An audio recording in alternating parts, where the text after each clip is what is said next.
Hey, hello everybody. How's everybody doing? Welcome to Philo Sapiens, where religion meets reason.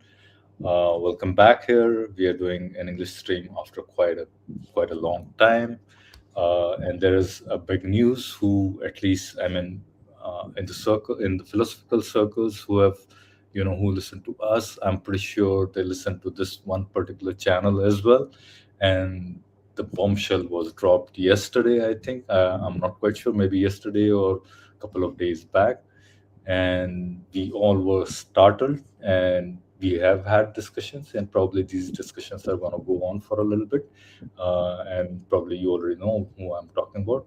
I think Joe Schmidt has converted to Catholicism. uh, that's going to be a topic. Maybe we'll have our thoughts on it. Maybe not, I don't know. Depends on what KP and Madan think of it. But hey guys, welcome. And how are you guys doing? Welcome to your own Good, stream. good. Yeah, very good, to be honest. I think we should just jump Welcome, into it. welcome Yeah, Philo to your own stream as well. yes, thank you very much.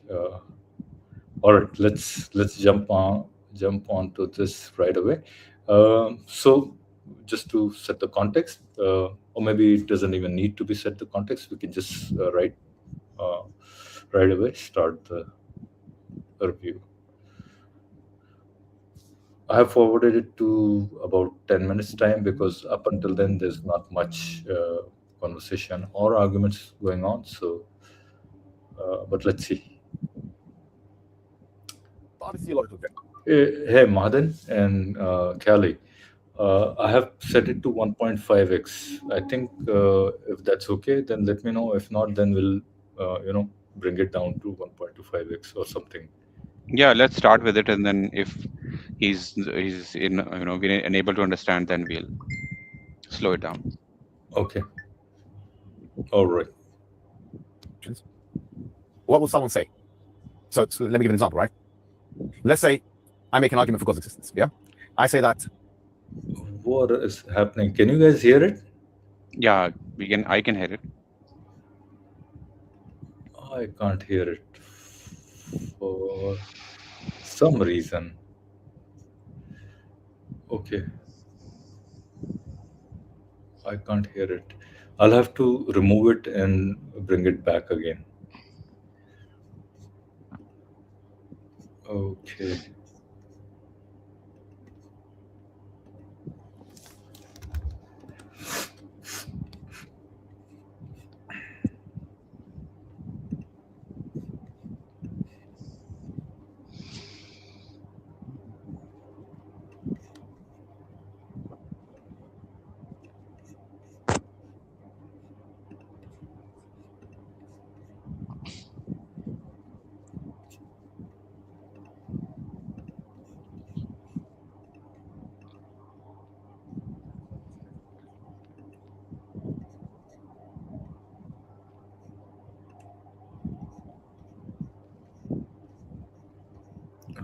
Apologies, guys. I'm just trying to fix it. I don't know. I had two different, headsets connected, and now the whole thing is running on the other one, and I'm just not able to find where to change it on this one particular, so that you know.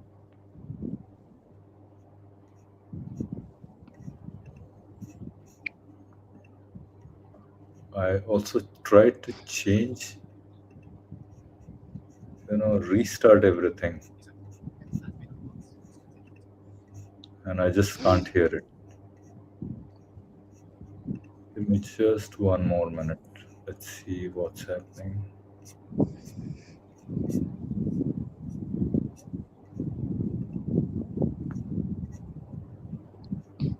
All right, everything seems right. Then why can't I hear it?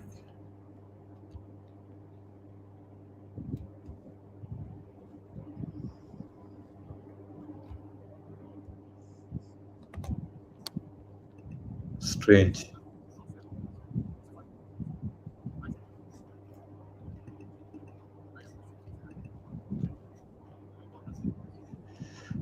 No, still no luck. Callie, you think you can quickly share it and run it? I can Or try. shall I? You can, yeah. I'll still keep trying. Let's see. Okay. Because it Because I'm seems not ready for it, so I might miss something, and I don't want to risk anything.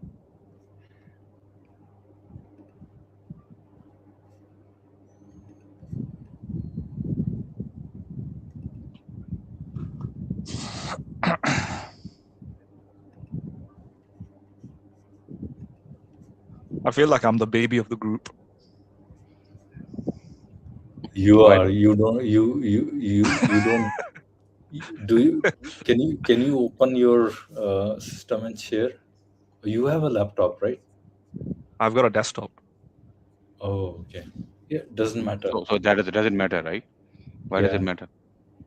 You What- meant to say that you're not on your mobile, right? So Sorry, no, I don't understand what you meant. I'm saying, yeah, I No. think Profilo was probably asking whether you're on your phone or your system. So you are on your Yeah, computer. system. Yeah, Yeah. yeah. What's So the issue? what I'm asking is, can you share this video and Okay, play on the it chat. from your system? Yeah, play it from your system, basically. I wouldn't even know how to do that. That's what I meant by I think I am the baby of the group. Like you guys have to look after me. Not the But I mean, that shouldn't be an issue because you'll just have to click the button on your. I think I can do that. Just beside your camera, there's a button for sharing your screen. Well, see, I think there is a danger involved there, because if Madan has not used it, I'm afraid he'll share something else that he showed. That's right. Yeah, you don't want to see what I've got here. I think we'll have to train him first, right? I'm genuinely the baby of this group, so yeah. Let me try to fix it. I'm not quite sure what I may need to drop off and then get back on, right? All right, let me try and do that. Okay.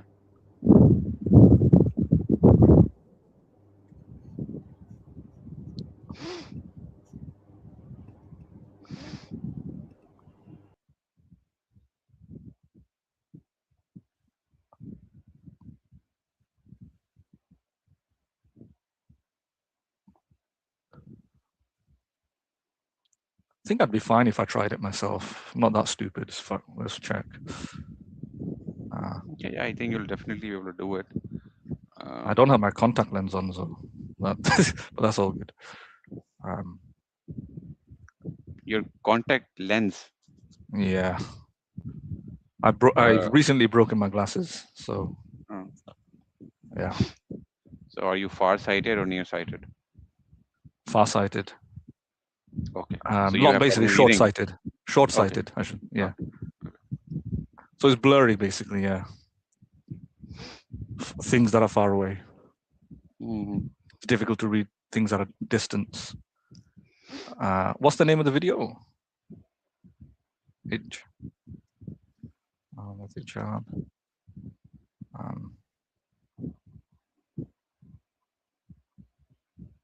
If you go to the the Sapiens Institute page. Yeah. Okay.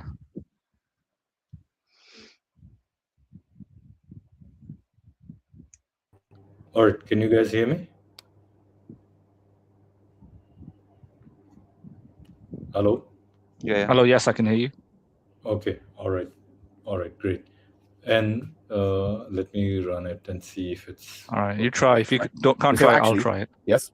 It is not the case that it's just any parts that was all. Can you hear it? Yes, I can. Yeah, we can hear it. The video, okay. All right, everything is good now. Okay, cool. That saves me.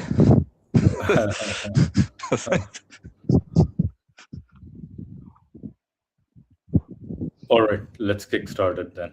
Okay. We're talking about decomposable parts, or deconstructible parts, I should say. Deconstructible parts. It's parts that things that can be taken off and put in. So when you start the argument like that, then you're not susceptible. So if anything that has deconstructible parts is contingent, the universe has deconstructible parts, therefore the universe is contingent. It's fine. Ibn Taymiyyah will say no problem. Why? Because Ibn Sina said the following. Then you have the objections to those arguments. Okay. Now what we're going to cover now, because we've gone through the arguments already, we're going to cover the objections. And we said there are three types of objections. Do you guys want to hear the objections? So he's talking about cosmological argument, basically, right? So Yeah, I think initially, just to brief you guys, he started off saying that these are two most common arguments, the cosmological and the ontological argument for existence of God. And then atheists have objections to these arguments. So he said ontological is in general weak anyways because of Kantian objection to it. And so he said, and the stronger argument by far by Muslim philosopher is considered to be cosmological argument. And so he's going to go through those objections that atheists raise on cosmological arguments and present the counter arguments to those, basically, right? So I think this much is clear now. From this point, I think it should make sense, right? Yeah, sure. Three types of objections. The first type of objection is an objection relating to metaphysics, what you call metaphysical objections. All right, we've covered some of them, and by the way, this is probably the hardest part, yeah, because there's most modern scholars. These guys here, we met Kit Fine and Catherine Kulinski and Jody Azuni, they have some discussion about it. Then you have philosophical objections, and then you have theological objections. And what are the theological objections? What will someone say? So let me give an example, right? Let's say I make an argument for God's existence, yeah? I say that, and this is what Ibn Sina said, yes? Ibn Sina said the following. He said, anything that is made of parts is contingent. The universe is made of parts, therefore the universe is contingent. It's a fine thing to say. I say it myself, right? So fine. Now you have a Christian who's going to say that you have a problem with the Trinity, right? Your God has many parts. Okay, what do you mean by that? So you say that your God is most merciful, that he is all knowledgeable, and he is all powerful. Isn't this many parts? Therefore your God is contingent. Therefore, that you have to deny the attributes. You have to say there are no attributes. God does not have any attributes. Which is who said yes? Who agreed with that? Ibn Sina agreed with that. Obviously, Farabi and Kindi believe that. At-Tusi believes that. The Ismailis believe that. And of course, the Mu'tazilis believe that as well. Why do you think they believe that? Because they're following from the arguments from God's existence. That's actually how they're starting with it. It's okay, if that's the case. So they've come to the conclusion God doesn't have attributes because they started like this. Ibn Taymiyyah comes along, and Al-Razi as well, to be fair to him, in different ways, right? We say, well, actually, yes, it is not the case that it's just any parts that we're talking about. We're talking about decomposable parts, or deconstructible parts, I should say. Deconstructible parts. It's parts that things that can be taken off and put in. So when you start the argument like that, then you're not susceptible. So if anything that has deconstructible parts is contingent, the universe has deconstructible parts, therefore the universe is contingent. It's fine. Ibn Taymiyyah will say no problem. Why? Because God doesn't have deconstructible parts. He has attributes. Attributes are different to deconstructible parts. He'll make that distinction. So the arguments we make are, you have to make an argument that will not boomerang. When you're making the argument, some atheist can say, well, this applies to your God. Yeah? So that's why you've got three types of objections. First one is what? Metaphysical objections. Second one is the philosophical objections. And the third one is the theological objections. Okay? Today we're gonna be dealing with just one objection, okay, which is both a metaphysical objection and a philosophical objection. So it's killing two birds with one stone, okay? We're dealing with just one of those things. And what we're going to be dealing with is something called the principle of sufficient reason. We've gone through it together. But the reason why I'm going to be dealing with that particular objection today is because you can say that there are 5 main objections to cosmological arguments, okay? How many objections? 5. There may be more, but 5 main ones. If you go on, for example, the encyclopedia, Stanford Encyclopedia, entry on cosmological arguments, there's a guy called Reichenbach. I think he must be German or something. If you look at the objections he mentions, there are 5 prominent objections. And from my research, I found the same thing. Like everything, that you got 5 major objections. You understand now how the atheist is responding to you, yeah? And it's very important we know those objections because these are the main ones, okay? So I'll give you the umbrella types of objections, okay? You've got composition type objections, okay? Composition type objections is, they say, like Bertrand Russell, you've heard this, you 100% you know this one. He says that you're saying the universe has a cause inside of it. Because it has causes, it doesn't mean the whole thing has a cause. Because you can have, I'm embellishing now, using my words, you can have something, the part and the whole are different. For example, the elephant has small atoms, but it creates a big elephant. So just because the universe has causes inside of it, it doesn't mean the universe itself has been caused. Yes? So the part-whole situation is not always the same. They're saying, therefore, you're committing a fallacy, and the fallacy is called the fallacy of composition. Now, someone who makes a similar argument, but not the same, is David Hume, who's a Scottish philosopher. Okay, the Scottish philosopher.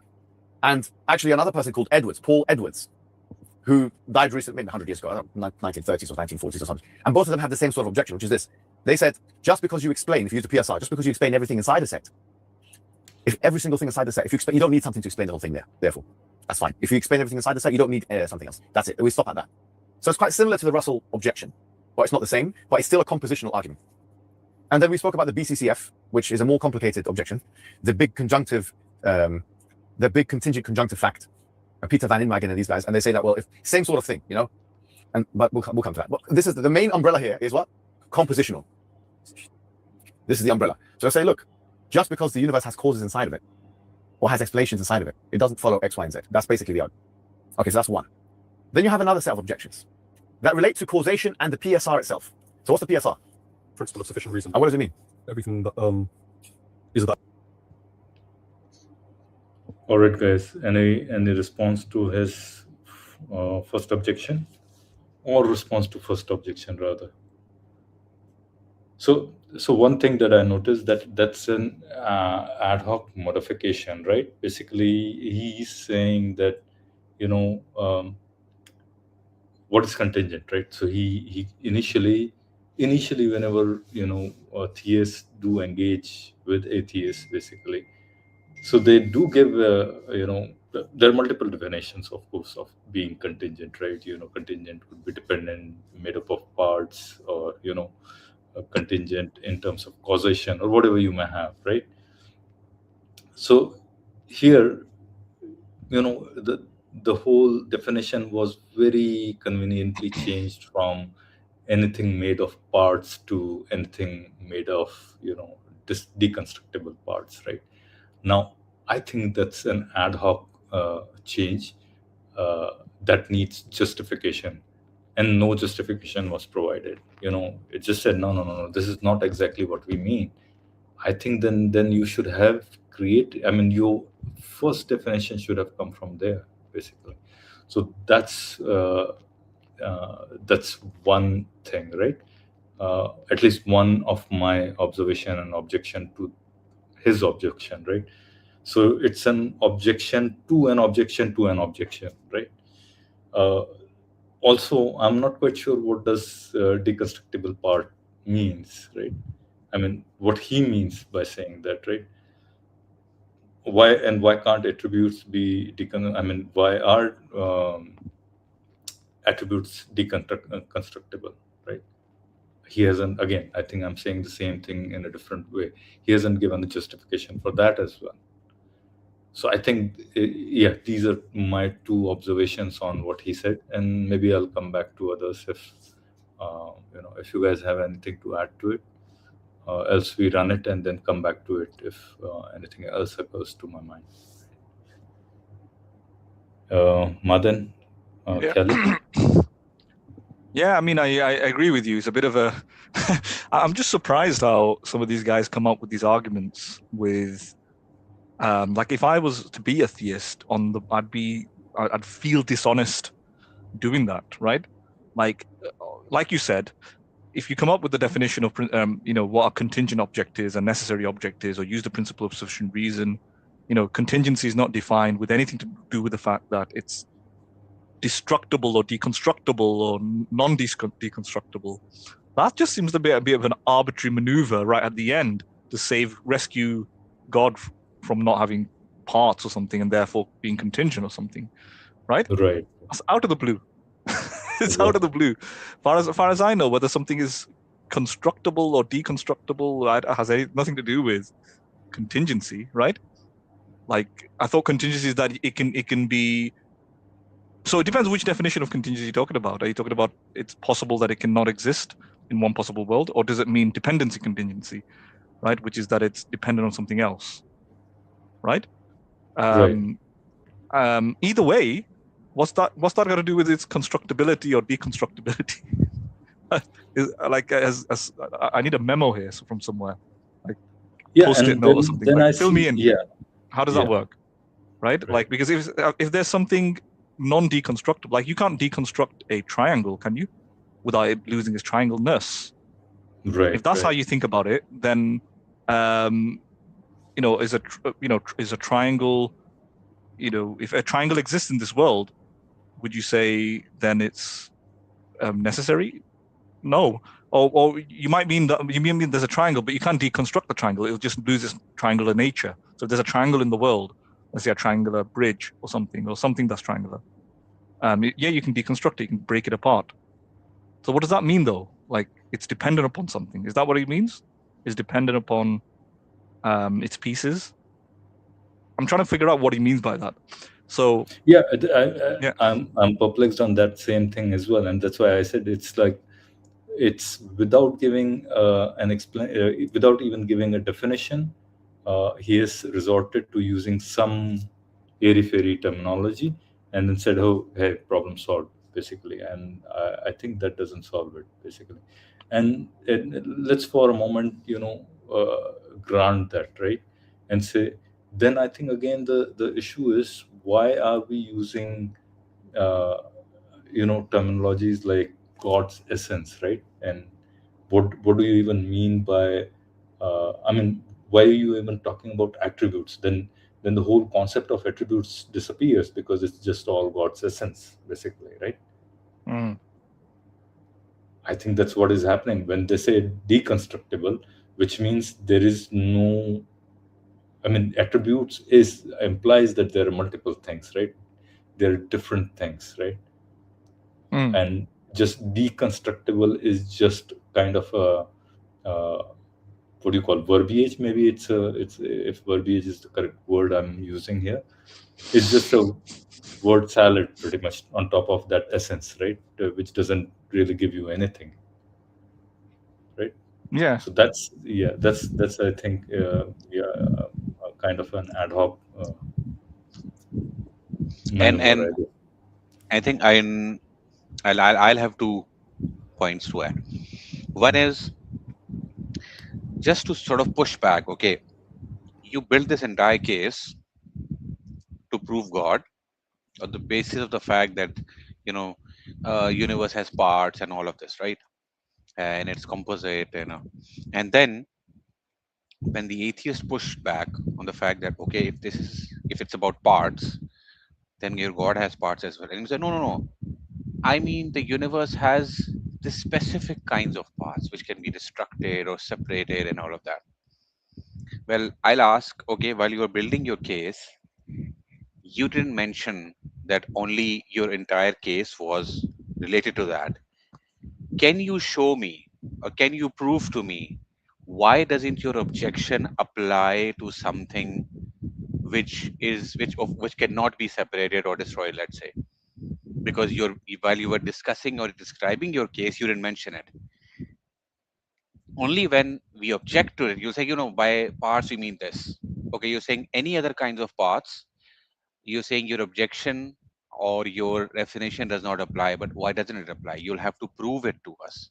You'll have to show that it does not lead to, according to your worldview, how is it allowed, and how is it possible that okay, something composite, technically composite, but the parts can, if they cannot be separated or not destroyed, then you would say that yeah, no, then it's not. We won't apply the same rules. Why not? You have to you build that argument.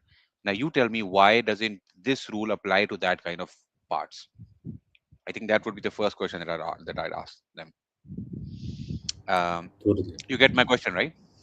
Yeah, yeah, It's yeah. it's clear. Totally. Yeah. And so one is that. Mhm. The second one, did I forget it? So one was this. Uh, the second one was, yeah. The second one was, well, you're looking only, what's there within the universe. My question is, okay, is the quantum field getting destroyed or getting created? No, nobody believes that quantum field or Yeah, any I think that objection is kind of valid. You can argue for something extraneous to this world that we don't know. Maybe exactly, that is exactly, something that is indestructible, right? Then exactly, what? indestructible, Then what? exactly, exactly. We just Then claim I that yeah, think okay, it's indestructible. your Yeah, yeah. I mean, and then and your uh, argument fails for at least. exactly. So Yeah. that is one way of looking at it, right? So you have no way to prove that the universe or the fabric of the universe itself is something that you can tear apart or separate. For example, let's say the laws and the what you call the the constants of the universe, the basic laws of the universe, the basic fields of the universe. They're not getting destroyed. We don't see them getting destroyed. We could claim that yeah, they are, and they can never be destroyed. They cannot be separated from the universe. We can say that. And I mean, we can claim that. If you can claim that God's attributes cannot be separated, we'll say yeah, the universe's attributes can also not be separated or destroyed. So what then? Will you say prove it? Will you ask us to prove it? We'll say okay, you prove that your God's attributes cannot be separated first. Then we'll prove it. So okay, if you can assert this, you can put forward a claim on your regarding your God. We can put forward a claim regarding the universe. So that is the second point. Um, there was a third one as well. It was also around this destructibility. I think I might have forgotten it now. Yeah, I'll mention it if I am able to recall it. Okay, Mhm. Martin, do you want to add something? Shall we move on now?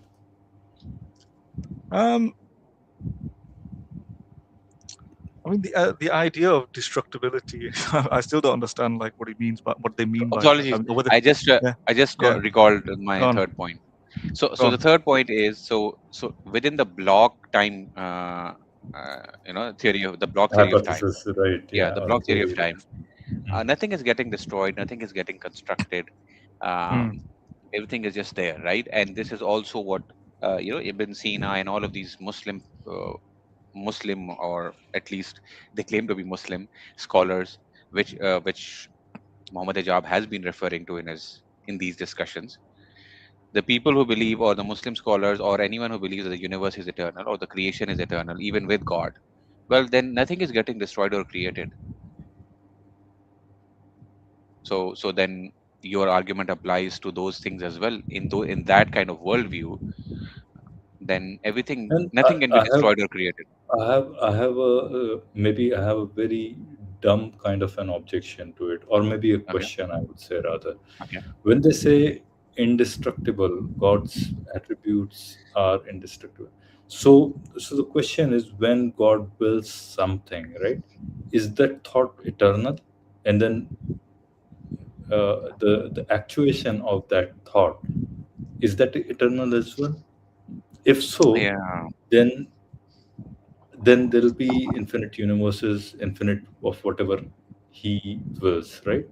I think that's maybe not something, which means that yeah, I mean it's a little bit more complicated. I'm trying to understand as to how do these thoughts have an expiry time, I mean expiry in some whatever esoteric sense, right? Or they don't have, or they just are eternal as well, right? I mean they are indestructible basically, right? Even God, if wanted, couldn't just destroy them, right? Those thoughts, I think those are maybe, again, I'm asking those questions, maybe probably these are like logically impossible kind of questions, right? I And I think don't know. what Yeah. their answer would be, which is again, it does lead to some logical problems ultimately, but I think their initial response would be yes, God's will is eternal, but the actualization of that will is not eternal, because actualization of that will is basically creation. So they would say, so there is a difference between the will and the actualization of that will. So the will No, is but eternal, but the the will will includes is eternal, but a then the will timestamp. stays Hmm. on that axis of will. Uh-huh. When does the actualization happen? Yeah. So basically, they'll give an example where they'll say, okay, so it's like it's a command which is, or let's say it's a time bomb, right? So because it's like a because time command bomb. is because command is eternal, right? Yeah, yeah. So whatever it's like a time whatever bomb. esoteric sense you can construe it, that command is gonna stay forever, right? It's indestructible. Hmm. But Hmm. within that indestructibility, however you wanna frame it, when does the actualization happen? I think that's the question. I mean, that leads into too many problems, I think. because there is probably no answer that they can give, right? I think it I does don't lead to some problems, but I think what if they respond this way? They say, imagine a program. Okay. Mhm. In that program, there's a code which says at 12 p.m. or 12 a.m. 1st January of 2000, a virus will get activated. Okay, and then it gets activated on that date, right? Mhm. Now they will say, yeah, the virus got activated. There was a change in the virus in the systems. The program remains the same. The code remains there No, but because it's the time period. the command to generate the universe has died, right? So that got destructed, right? The No, it didn't, right? command to generate the virus got destructed as soon as the virus was generated, right? Here, the command is not like it's getting destructed. Command is create the universe, right? Mm-hmm. Right? Or creation, right? That's the command. Create or creation. Now that command stays, right? Within, so the analogy I don't think fits basically. Anyway, I'm I just think thinking, this is. I think we're digressing. Let's come back bit to maybe. Yeah, let's move on. This point, Yeah. I think, has Yeah. been. I don't have anything else to say. I probably would have said similar things. Yeah, Let's go ahead. let's move on. Everything happens for a reason. So everything happens for a reason. That's the strong PSR. Now for extra points, what's the weak PSR?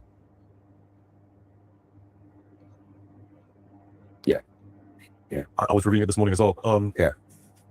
So the strong one is everything has a reason. Yes. And the weaker one is contingent things have a reason. Yeah. So Pross, who's a huge advocate of it, says every contingent fact has a cause. In another place, he says has possibly got a cause. He softens the language. You see? Well, that ruins it. You could argue, and we'll come to that today, actually, Yeah. right? He says, look, he does it for a reason, and I'm going to come to the reason because everything happens for a reason, right? So, but he does it for a reason, yeah. And I'm going to explain what that reason. But the objection is that the atheist will say, yes, that we don't agree with you that everything happens for a reason. Some things are just brute. And who said that?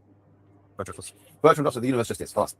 Why is the universe there? Who created the universe and all that stuff? They'll say, no, the universe just is. Just there, like that. Brute facts. No problem. Reflexivity? We'll come to that. That's different, though. Isn't it the same? No, this is not really connected to that. But I'm happy that you're bringing this in. Okay? But brute fact. It's a brute fact. They won't say they won't say it's self-created. Self-explanatory. They won't say it's self-explanatory. They won't even say that. They'll just say it's brute. Just as It's just this. Like, it's just like that. explanation. No explanation. Exactly. That's what they're saying. So that's the second form of objection. You guys all know the infinite regress objections. They'll say, well, there's no problem with an infinite regress. Okay. So that's the third type of objection. Let me just quickly look at the other two, just to make sure that I'm giving you the right list. And the other two are the infinite regress, the modal collapse objection, which we've spoken about What's already. the title for the second one? So we said the first one was compositional ones. Yeah, the second. The second one was, does anyone remember? Big conjunctive. Yeah, you can put that as its own thing, by the way. Yeah, you can put that as its own thing. And then the third thing, the brute fact objection. Okay. The universe just, yeah, that's the third one, the brute fact objection. And the fourth one is infinite regress. Yeah. And the fifth one is modal collapse. Okay. And modal collapse, who remembers what that is? Kernels. No, that was cancel objection, right? Say again, sorry? Was that cancel objection? Well, Collapse? a lot of them made this objection. A lot of people said modal collapse. It's not just one person. But what is it? Is that related to the PSR as well? If It can be. If it overextends that. Yes. I think that's the one that directly says if this applies to the universe, it has to apply to your God as well. Like, is that The opposite. The opposite, sorry. The opposite. Yeah, if you're saying that the contrast between, I think, is it the universe existing and not existing, demands an answer, then the contrast between your God existing and not existing also demands an answer. So basically, No. Wait. So modal collapse objection is this. Look, God is wajib al-wujud, yeah? Yeah. His necessary existence. Okay. He created the universe, right? Now, when he created the universe, he created something which is mumkin and wujud. okay, right? yeah. But since it is from the wajib, it's from the necessary existence. It follows that thing now becomes wajib. Okay. It becomes necessary. Yeah. So he's saying the modal collapse objection is everything becomes necessary now. So then, say again. it inhibits God's free will, or his ability to have free will. He has no choice but to create. No, that's a different thing. That's So, not- no. sorry, Let me, so there's a philosophical discussion and a theological discussion. Okay. Whether God has irada and what does that mean, the irada of Allah and all that, that's a theological discussion. Aqidah discussion. The question of Allah created the universe. Yes. If Allah created the universe and Allah is wajib al-wujud, it follows that the universe has now become what? They say it follows the universe also becomes wajib, since it came from a source which is wajib. And if you know what the problem is with that, what's the problem with it? So what? You say, so what? It just becomes the same thing. No, because we started the argument by saying there are two types of existences: contingent existence and necessary existence. Yeah, the contingent existences cannot be infinite. Therefore, there has to be a necessary existence. But if you're telling me there is no such thing as a contingent existence, you have no argument. So the modal collapse is actually a dangerous objection if you don't know how to deal with it. Okay, and it's easily answered. I mean, all of these 5 objections are easily answered. Yeah, and we've sort of answered a lot of them already as we've been going along. But today we're going to just focus on one. So we're going to be doing one at a time. Okay, and we're going to start with this question of the PSR. Okay, PSR. So the PSR, Leibniz came out and he called it the principle of what? Sufficient reason. The principle of sufficient reason. Everything happens for a reason. One of the objections, the main objection to the PSR, if everything happens for a reason, the objector will say, and that reason is necessary, it follows that that thing is necessary itself. As we just said, modal collapse objection. Yes. So the point is, the PSR leads to modal collapse. Everything being necessary. This is the objection. Yeah. And they'll say even further, they'll say, how can you prove everything happens for a reason? How can you prove that? Maybe there are some things that just happen without any reason. This is what a lot of them will say this. Say, how you're saying everything happens for a reason. How do you know everything will happen for a reason? How? Say, because you're replying, you say, because everything around us we see happens for a reason. This has a reason, this has a reason, this has a reason, everything. Say, yeah, but you can't do ta'mim. You cannot generalize the matter. Because actually there may be some things out there that don't have a reason. They're Quantum called physics. Yeah, they'll use quantum physics all the time for that stuff. They'll say they're just brute, indeterminate. They're just there. Okay. So they'll start off by saying, and that's why Proust and others now, Gale and Proust and these, they said, look, maybe not all things, so they paid attention to that. And they say maybe something, every contingent thing has a possible, you know what I mean? A possible reason. They're softening the language to make it more acceptable for the Hassan or for the atheist.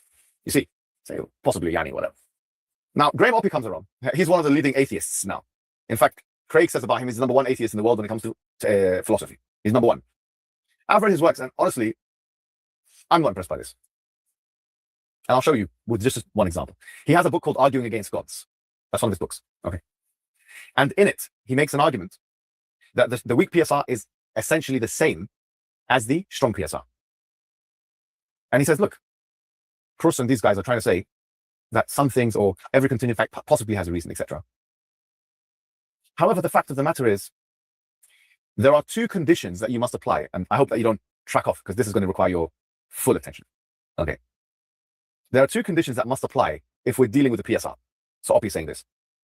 The first one is called the veridical condition. Something has to be veridical. Okay, now I'll tell you what it means. And the second thing is it has to be dissective. So how many conditions? 2. Veridical and dissective. What are these words that you're bringing to us? The word veridical means corresponds to reality. Essentially what he's saying is that you're saying everything happens for a reason, or every contingent thing happens for a reason, that you can only explain something which is true. You can only meaningfully explain something which is true, which has a reality. Yes? He says, for example, if I say, explain why there's a squared circle. Okay, there's no PSR related to that because it's impossible. Or something which has no reality. The cat is on the mat, the cat is not on the mat. It doesn't have correspondence with reality. So he says, condition #1, a thing must be what? Veridical. Right. If you want to confuse someone and you're having a conversation, debate, sometimes I do it, Like, I'll be honest, these little words here and there. If you have an arrogant opponent, just as a rhetorical point, you can ask them a question, they don't know what you're talking about. You can speak English and they won't think you're speaking English. I've done it a few times. See? No, I've done it a few times, usually not on camera. But there was one guy, he was like, a posh English guy, And he said, he was speaking like proper posh English, blah, blah, blah, sitting on the table. And I think he looked at me some kind of a savage. Yeah. So this guy's a wash, this guy's a, what do you call it, with Khalif or something, right? He's a backward man. So the first thing I said, well, I don't want to pontificate in a sesquipedalian way.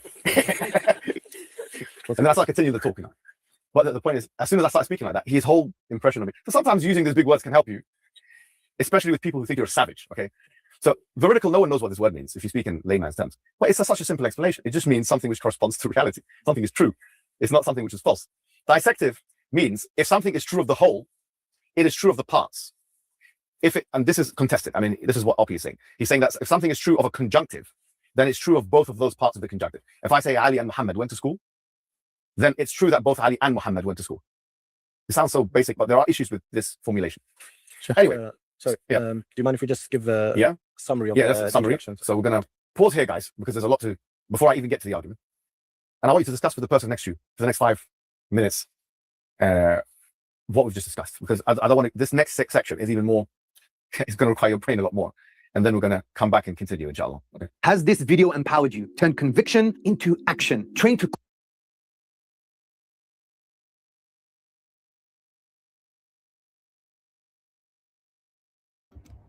All right, guys, any thoughts? Nothing so far. I think he has not completed his thoughts. I don't think so. So I'll still have to wait. Yeah. Just take this out. Okay. All right, guys. So we were at a stage where we were saying that you have two kinds of PSR. We have the weak PSR and the strong PSR. Now, don't let the names fool you. The weak PSR is meant to make the argument stronger, even though it's called the weak PSR. It's a restricted form of the PSR. Okay, and as we mentioned, Galen and Pross are the ones who propound this the most. Pross is number one, Alexander Pross. We went through some of his book before. And the idea is that the PSR, or that every contingent fact happens for a reason, or that possibly happens. So he's starting to use language to soften it. It's not everything happens for a reason, because he's trying to make it more palatable for these skeptics, atheists, who are not accepting that everything happens for a reason, and they are insisting that some things can just happen. So Graham Oppy, who's, as we said, number one atheist, whatever, he's responding. He's saying, look, Pross, he's saying, you're saying that there's this great distinction between the weak PSR and the strong PSR. He says this is a nonsense distinction. He says there is not actually a distinction between the two things, because when you have two auxiliaries that are attached to the weak PSR, he actually creates the strong PSR. What are the two auxiliaries? The auxiliaries are that it's got to be veridical, and the second thing is that it's going to be dissective, which means to say that it has to correspond with the truth, number one, veridical, so i.e. corresponds to truth. Dissective, that if something is conjunctive, then everything in that conjunct is true. Pross has many answers that he can have, but I'll be honest, there is an element of truth in what he is saying. I mean, in the sense that by trying to restrict the PSR. Is he using the terminology incorrectly? Maybe I'm mistaken. I think he's interchangeably using conjunction to conjunction, right? I mean, conjunction is a combination of whatever, this and this, or this, or this, or this, or this, right? It can combine ands as well, right? Then that's conjunction, right? And a conjunct is individual, let's say A, right? A or B or C, right? So A, B, C's are individual conjuncts, right? I think he's at least last part I heard, maybe that's a slip of tongue, by the way. In any case, just a minor point of. Are you really achieving much? I mean, this is the question. When you're trying to say that, okay, let's not say everything happens for a reason. Let's instead say every contingent fact happens possibly for a reason, blah, blah, blah, whatever. He's saying that when you eliminate contingent facts of a conceptual nature which don't correspond to reality, and you speak about wholes and parts, couldn't one just say that, okay, well, you're going to end up with a strong PSR anyway, when you put these two auxiliaries there? Yes, that could be argued. I mean, that's not an implausible argument from Moffy. He goes on to make an implausible sort of argument, because he goes on in his book, Arguments Against Gods, to say that it's not just, okay, that the weak PSR transforms into the strong PSR, but it's also the fact that if you allow brute facts or contingent facts, which are brute, and it's also true that something has to be veridical and dissective, then it follows that you can have explained, unexplained things which are needed explanation and no explanation. At the time he says that's a contradiction. That's why he's trying to break the PSR with this. The fact is, this is a very weak argument, because the idea of a PSR in the first place is to say that everything that happens for a reason. So we don't accept brute facts. And this is a very important point. Into discussions with atheists, you should not accept such a thing as a brute fact. Okay? The atheist wants to tell you things can happen for no reason whatsoever. There's many answers already covered. Pross himself says, well, if that's the case, you can't do science because intelligibility becomes obsolete. Why do you have a discriminatory attitude towards the universe when it comes to, if you remember Swinburne said that, the universe just is. Why just the universe? Why can we explain lots of other things but not the universe? So the point is this, is that he's now trying to make it positive. So Oppy's now trying to make a positive argument against the PSR. When he was trying to deconstruct the weak PSR, he has a bite to his argument. But the moment he started moving towards trying to construct a positive argument, it actually is quite weak and feeble, because he's begging the question. It's circular reasoning. You must be assuming that you can have unexplained things to then conclude that the PSR, if it's taken in strong forms, will include explained, unexplained things. Does that make sense? It's a very bad argument. That's why it's not repeated by many people. I've not seen it repeated by many people. Well, these are their feeble and specious attempts to try and break down some of the principles of understanding reality. Because what they're trying to do, look, you saw with David Hume. We all know David Hume wants to tell us contiguity, meaning things that are together, right? Or continuity does not necessitate causation. That's the argument. Causes don't have to exist just because something is following something else. So he's doubting causation. Who's doing that? David Hume is doubting causation. So that's why a lot of these guys are going to what? It's a principle of sufficient reason. Now, what are they trying to do? They're trying to cast aspersion on the principle itself, saying it leads to all these problems here. But when they try to develop a positive argument against the principle, it's not as cutthroat, it's not as easy to make the argument with the principle as it is with causation. But having said that, I mean, Hey, guys, did you understand his explanation of Oppie's objection? I think that needs to be explained. Maybe he garbled it completely, not completely, but somehow it's not clear to me that he's articulated that well. Kelly, Martin.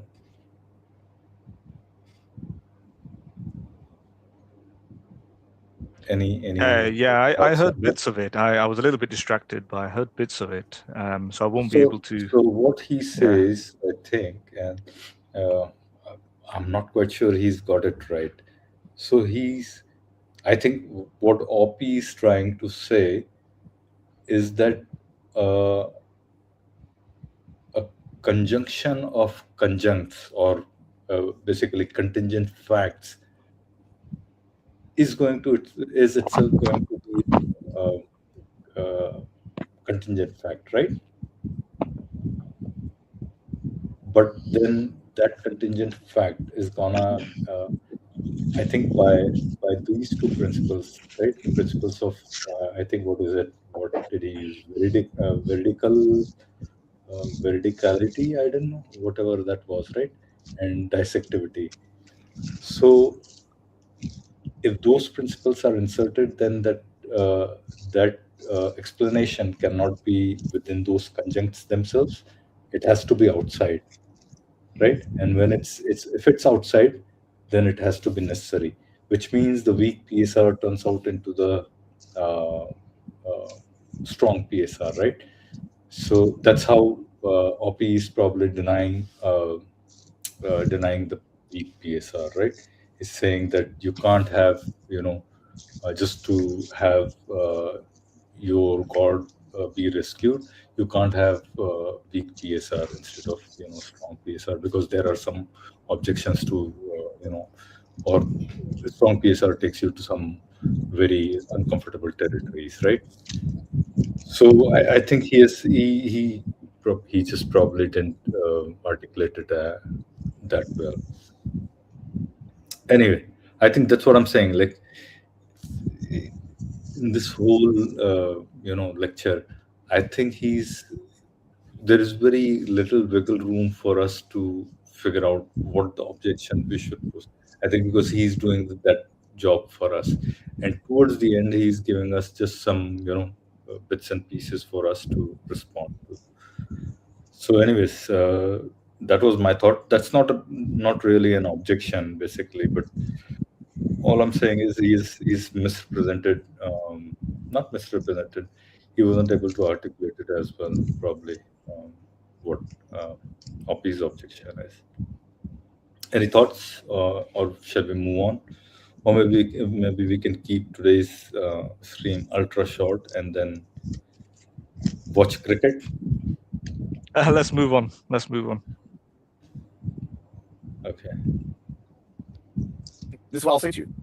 We don't even need to make those arguments, because the fact is we're not arguing from causation, and we're not arguing for the principle of sufficient reason. We're arguing from ontological neediness, dependence.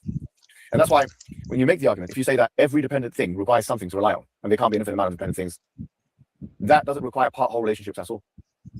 So you circumnavigate the problem with principle of sufficient reason, because the principle of sufficient reason says everything happens for a reason. I'm not even going that far. I'm saying everything that is not ultimate, okay, requires something else in order to exist. It depends on something else. If this thing is not ultimate, then it requires something else. I'm not invoking part-whole relationships here. I'm saying something which is not ultimate requires something, okay, to in order to exist. And there can't be an infinite amount of those things. Now, of course, some people will say, well, there can be an infinite amount of those things. This is what they'll say. real infinities don't exist. Yeah, they'll say that real infinities can exist. Yeah. And Graham Oppy is one of those persons, people that has written a whole book, 295 pages, which I, by the way, was rereading and gave me a bit of a headache. And I was explaining in the beginning of the session because the first chapter of the book, let's talk about set theory and Cantor's set theory. And he, I had to read it twice. I'm not, like, it's like, even see, I had to read the thing 4 times. I'm not there yet. When it comes to mathematics and stuff like that, I might have to go read another book on it because it's a different field. But nevertheless, he makes the argument that he tries to use that, and he tries to use other arguments to show that actual infinities can exist. Okay. Well, with the argument from ontological neediness, we don't need to resist that too much, by the way. Let me explain why, right? And we're going to cover this more when and this segues into maybe not next week, the week after, but the infinite regress stuff that we're going to talk about. Remember, the approach we're taking is we're not trying to deconstruct infinite regress in the conventional Ghazalian way. Okay. We said that's a fine approach. People can use it if they like. And that approach is to say, well, anything susceptible to addition or subtraction cannot be infinite in the real world. You got the Hilbert examples, all that stuff. We went through that in the infinity section. Yeah. But this approach is much easier because let me give you an analogy. Okay. And we're going to cover this in a little bit more detail in the next sort of sessions. Those who want to say that infinity can exist in the real world, which, as we said, is a problematic notion. Imagine the following analogy. Imagine you have a train carriage. Okay. You have carriage after carriage after carriage. Carriage 1, carriage 2, carriage 3, carriage 4, carriage 5. Yeah? You imagine this with me, right? Carriage 1, 2, 3, 4, 5, etc. Right? Now, the ones who want to argue for an actual amount of infinity in the world, this carriage has an infinite number of carriages. Now, of course, there's many arguments we can make against that. But I'm not resisting, I'm not fighting this. I'll tell you why. I'm not trying to say it's necessarily the case, okay, this carriage 1, 2, 3, 4, 5, 6, 7, 8, 9, 10, infinity can't exist. Even in the actual world, no problem. I can even give you that concession. Say what? Yeah, I thought you're not going to give a concession on that. Yeah, fine, no problem. The carriage is like what? It's like something which is ontologically needed. This something requires something else. I'm not talking about the numbers of carriages.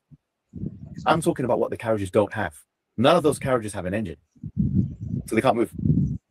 You can have an infinite amount of carriages, but if they don't have an engine there somewhere, this train ain't moving. You understand? Do you understand what I'm saying here? So that's how far we can go. You're saying carriages. Okay, fine, have an infinite amount of carriages. And what's that the similitude of? It's the similitude of lacks. I am not saying, and we're going to come to this with compositional stuff, and it's very important why the argument is different.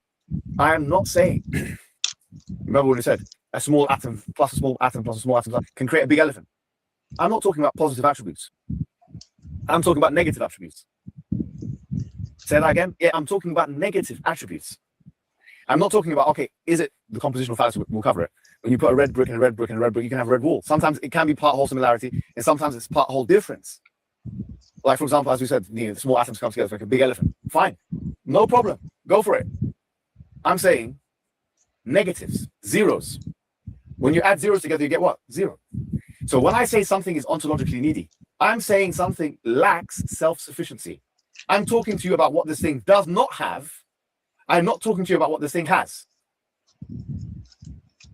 This bottle does not have self-sufficiency. I do not have self-sufficiency. This phone does not have self-sufficiency. Meaning, there's no way you can argue on a cosmological level that this phone has all it needs to exist by itself. There's no way you can argue that this bottle has all it needs. So what does it lack? It lacks self-sufficiency. Put it this way. If I say this bottle does not have black on it, so let's take it off, some black on it. Well, let's just say gold, fine. I don't know, I was going to take this off and do something. This bottle does not have gold on it. Yes?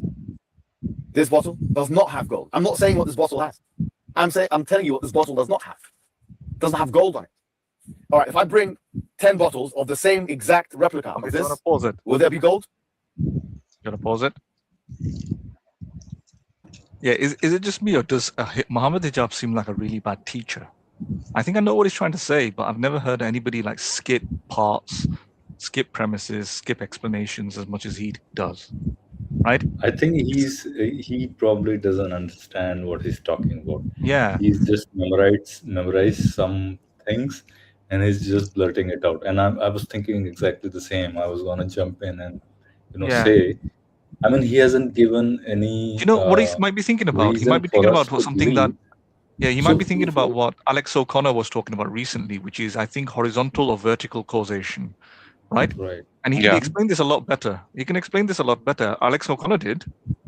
He did it very simply, right? And probably better than I could as well. But Hijab isn't. He's talking all over the show. Hijab is confusing the hell out of everybody, including me. Yeah, So, I think I'll get to the kind of what I perceive to be a flaw in what he's presenting right now. And see, this has been the whole theme. If you look at what we objected to probably half an hour back in this whole review, is the same thing. He hasn't given any reason for us to believe why that self-sufficiency is to be treated as a quantitative property rather than a qualitative property kind of within this example. Sure. Well, in this situation, they're just trying to. In this situation, they're just trying to establish that there cannot be an infinite regress, right? And the one way he's doing it is by differentiating it from typical infinite regress can't happen arguments like the train tracks. Sorry, the trains. Train. Then taking it as a quantitative approach is absurd in my opinion, right? He's not taking the quantity. He's not. He's saying that he's not counting the trains and saying that there can't be a first train. He's just trying to say that each of those trains. He said the engine is missing. Yeah, exactly. So when he says the engine is missing, he's talking about the lack of something, right? Which is that there is a lack of some driving force, which is an engine, right? Yeah. And then the whole thing can't move. Basically, he's talking about the whole composition again, right? Because the individual can't move, then that means then the whole can't move, right? And that's our experience basically. But then there's no supporting argument given for it. That's what my he's not really clarified why. He's kind of skipping premises. That's what I'm saying. He's kind of muddling it all together. He's clearly in front of an audience. He might be a bit nervous. He's talking from memory. So right.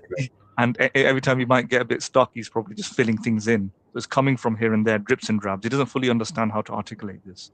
But I think that in very simple form, if I could explain it, what he means is, I think it's called horizontal or vertical chains.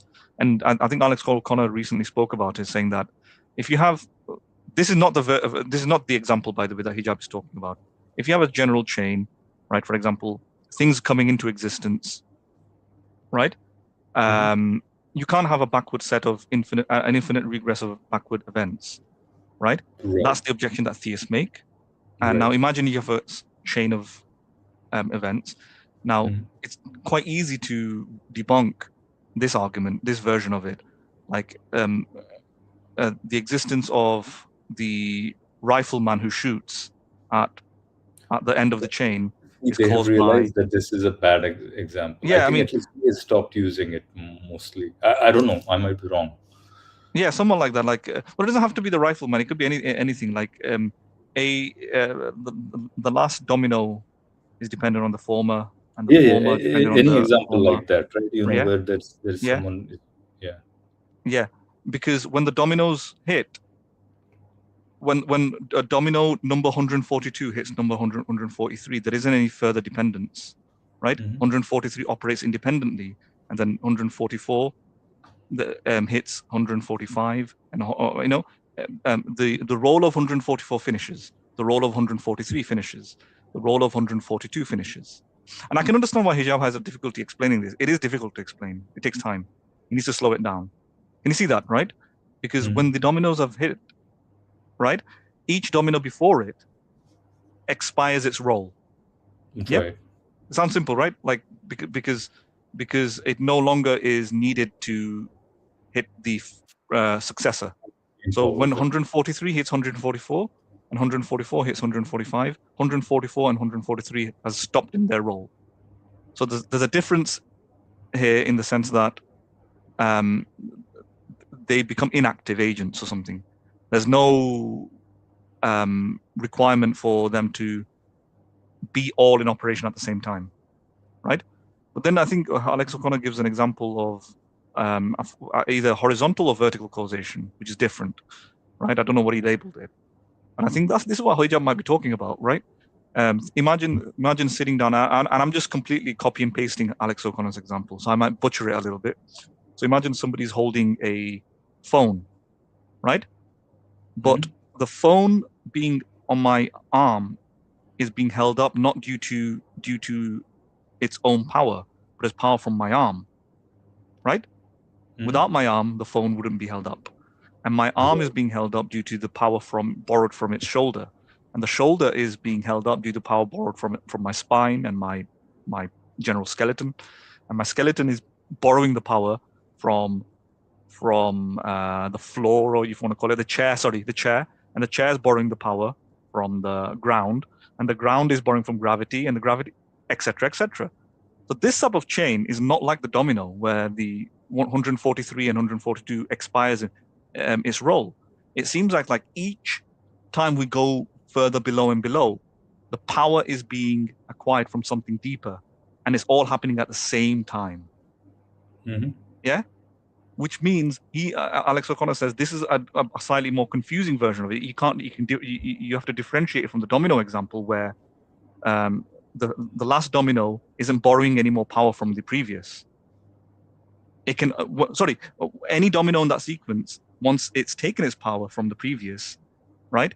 Does become defunct now, yeah. Redundant. In this situation, this other the one Alex O'Connor put forwards, each layer of this sequence is dependent upon the previous, right? And therefore, my arm doesn't really have any power. My phone doesn't have any power. It's borrowed power all the way back to whatever. And if that's the case, you can't have an eternal. You can't have it can't be a finite series. Sorry, it can't be an infinite series. It has to be finite, right? Because if it's infinite into the background, it will never. My arm would never be able to hold the phone. Okay, because if it's all happening at the same time, it has to borrow the power from one before it, right? And there's none of those in the sequence is borrowing the power from. None of those in that sequence has a power of its own. If there's no first, it is supporting their case. That's the thing. That's what Alex O'Connor was talking about. He thinks this is a difficult one. It does support the theist case. If, for example, none of the finite members of the sequence contains its own power, right? That if it's infinitely into the past, then there will never be a member which contains power, its own power, right? It'll always be borrowed from something else, and if it's always borrowed from something else, it cannot be infinite into the past, because how else is my hand holding up the phone, right? So the dominoes can be explained that way, but this particular type of right. So this is what Alex. I think this is what Hijab is talking about with his self-sufficiency. I think anyway, it looks like it, because that's what he's talking about. The bottle. He's talking that where is this power? It doesn't have its own engine, right? I just want to characterize it first before we debunk it. So that's what. I don't know if I think he's probably not able to articulate it properly. I think that's where I would put it. Maybe he's just blurting out from memory, and then he has gobbled it up. Anyway, Kelly, you have anything to put in here?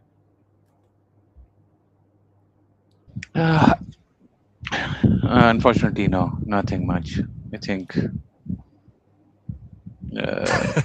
I'm waiting for his argument to be complete. I mean, I do have one thing to say, which is what he just said about the negative attributes.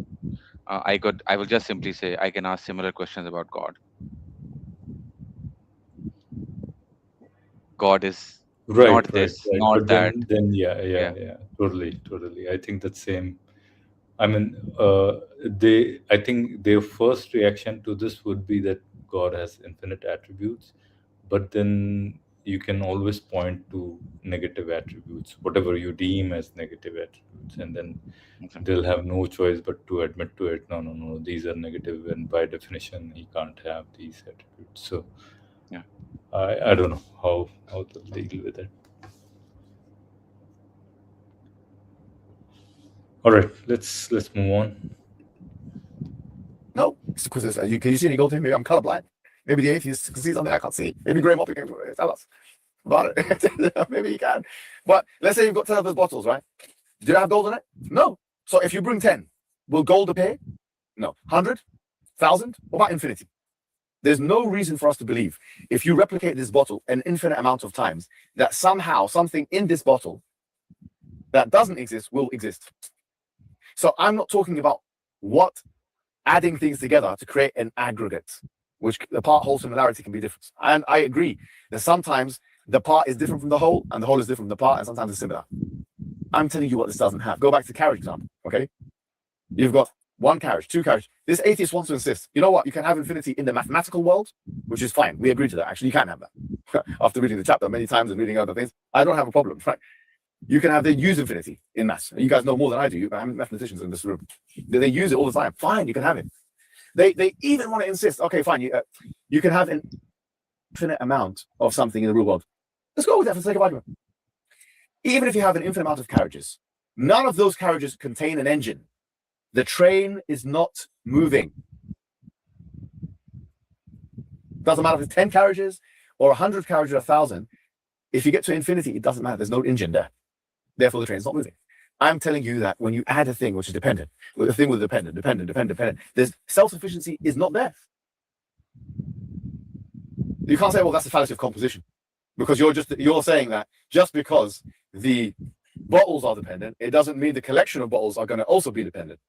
I'm not making the argument like this. I'm saying these bottles don't contain, they have lacks, a lack of something. When you put lack of something together with other lacks of something, right, then you have a lack of something. That's it. When you add negative attributes together, you don't get positive attributes. You don't. We're talking about, when I say negative, what the thing does not have. Okay, this thing is not self-sufficient. Is this making sense? So the reason why I'm saying this to you is because we are not arguing for the principle of sufficient reason. I don't have to defend that. Everything happens. By the way, I believe in it. Confessionally, I believe in it. And logically, I believe in the principle of sufficient reason. And by the way, I don't even believe in the weak one. I believe in the strong one. Like as a confessional point. And the atheist can doubt what he likes. I mean, the atheist is always going to try and find some reason not to believe, right? Because they're psychologically disturbed. And that's the real reason. There's no intellectual thing behind it. That's why there's not that many of them that make good arguments. And when they try to make it, it's very weak. But what I'm saying is this. I'm not defending either a strong or a weak principle. I'm saying we don't even need that. We're just talking about dependent things. Collections of dependent things. And whether you want to believe in whole part relationships or not, these units of dependent things together don't make it independent, or these units of non-self-sufficient don't create self-sufficiency. That's the argument. So they're attacking, they're trying their best now, right? They're pulling up their sleeves. It's okay, you know what we have to do is we have to deny, because they're going to use causation. This is how they're thinking. The atheists are saying they're going to use causation, and then they're going to end up with the ultimate uncaused cause, because they have to come to that. So what we're going to do is we're going to block them from the beginning. This is they're having a little discussion with the Luciferian thoughts that they have in their minds. Okay? After they've drank something or smoked something or snorted something. Isn't it? It's not. It's not. It's not. What? Oh. Sorry. Hey, Kelly, you okay?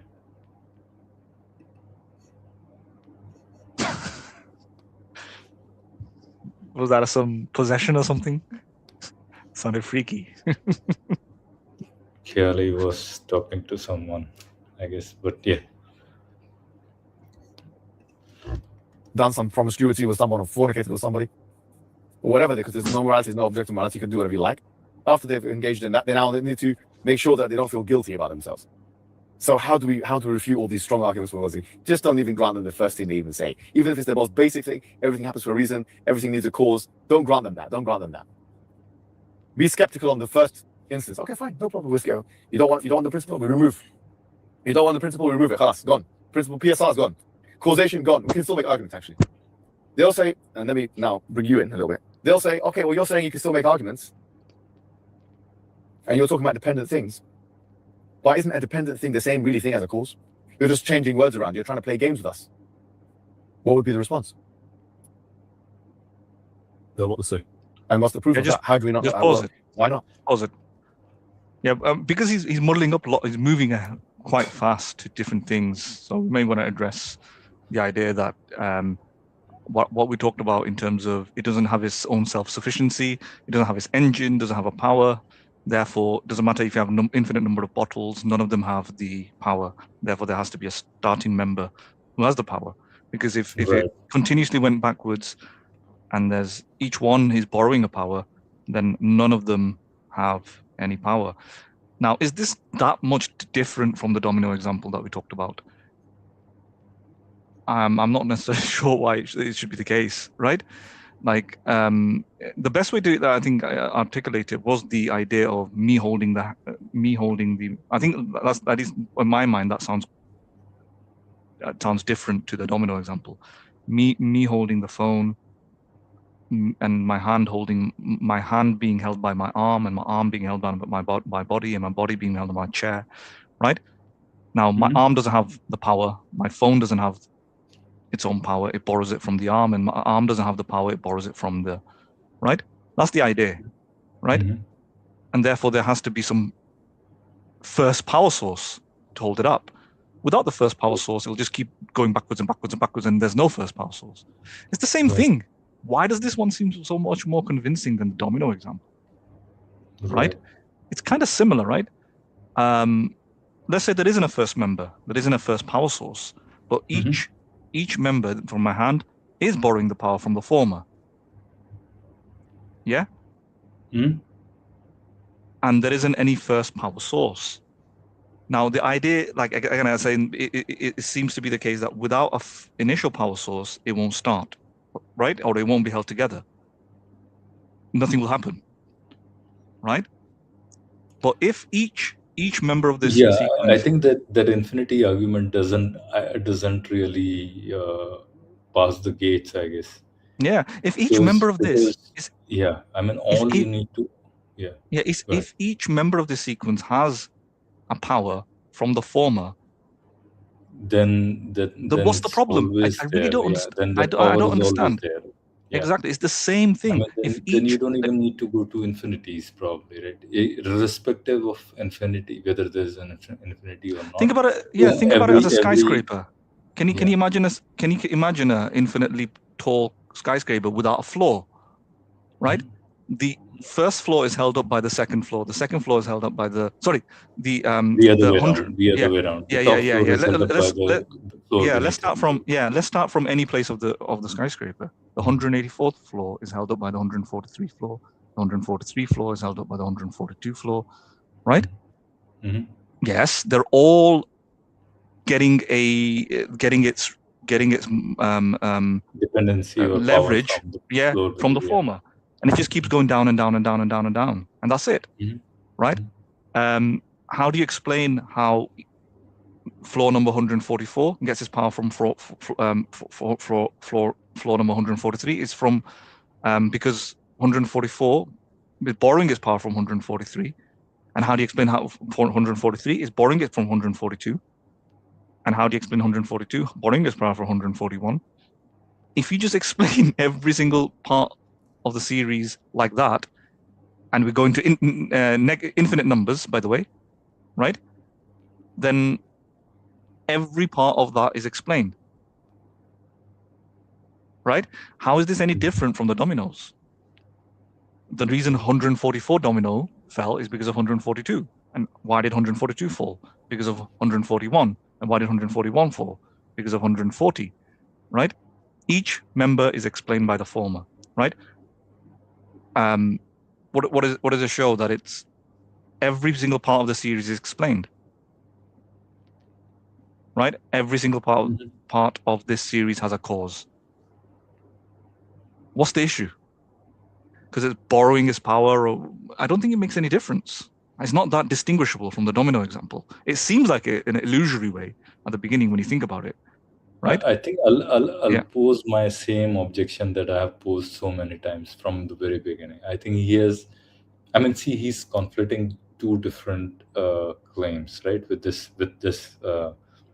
carriage or whatever, the train analogy, right? Or the carriage. What is the term that he used? Carriages or Carriages, yeah. Carriages, Yeah. right? Yeah.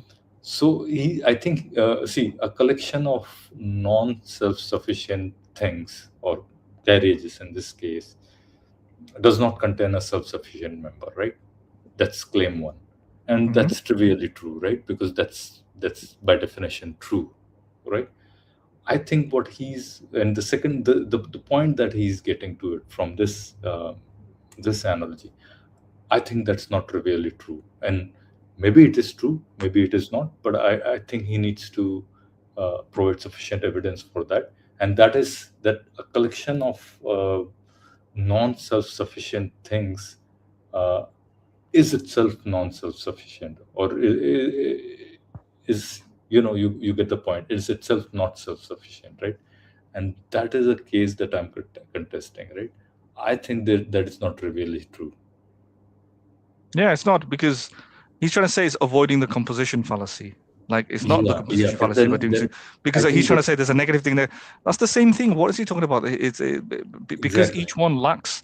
Right, that's the same thing as the composition. Because each music, because each because each I don't know. I'm trying to look up a typical example. Each brick is about 4 inches and 4 by 4 feet long, or something. Therefore, the entire wall. Let me give you this example. I'll give you a better example. Yeah. Each brick lacks. Let's say each brick is 4 inches by 4 inches by 4 inches. Yeah. Right? Yeah. So each brick lacks an attribute, or whatever you want to call it, of being 100 feet. Exactly. 100 feet by 100 exactly. Feet by That's what we're going to say. Yes. So it lacks an attribute. Now, does the whole lack that thing as well? No. Obviously no. Right. So that's the answer to his issue, right? So he so confidently states that this is not a composition fallacy. I'm just identifying something that is deficient or not present there. It's a negative. I'm just realizing that each part has a negative that it can't. But that is the composition fallacy. Just because the part that doesn't contain. That doesn't. That is the composition fallacy. That's exactly what the composition fallacy tackles head on. That just because the parts don't have those attributes doesn't mean the whole doesn't. The lack of, the absence of those attributes doesn't necessarily mean the entire collection doesn't have it. So that is a bit of a composition fallacy. But like he's so confident, and like he's so confident says that he doesn't have to use the principle sufficient reason. Yeah, we don't have to use the composition fallacy either. So what? Right. We don't have, as an atheist, we don't have to use composition. Go, oh, that's a composition fallacy, right? We can just say that that these chains can exist. There's nothing wrong with infinite number of things, right? And saying that because each one is not self-sufficient, therefore the entire thing can't be self-sufficient. That can run into the composition fallacy, but we can just ignore that and just say, if each one is not self-sufficient, but I think that the wording is wrong. Each one is not self-sufficient. Is that right? Each one each one has a overall sufficiency, right? No. I think that's why that's the trickery of his argument, right? Yeah, he's using the negative to make his argument seem more powerful, right? It's an obfuscation tactic, I would say, rather, right? Because that way his analogy seems to pass, but with the example that we have given, it naturally doesn't, right? Because it's still he needs to demonstrate that it really passes through for the case that he's presenting, which is that as a whole, there is no self-sufficiency, right? Which is not the case that we can agree to, right? I mean, that requires. You could say the entire series actually is self-sufficient, because it's. I mean, it depends how you look at it. We can't say that as well, right? We can't say either ways, right? It's possible. It's possible that it's right. It's possible that it I mean, is, it looks looks like that it's not as well, right? I think that's a suspension of judgment on that at that point, I guess. Yeah. Anyway, let's see. Kylie, are you back? Yeah, I'm back. Okay. Yeah. Do you have anything to add? I think there are very small points that we have been pointing out in his arguments, but otherwise, he's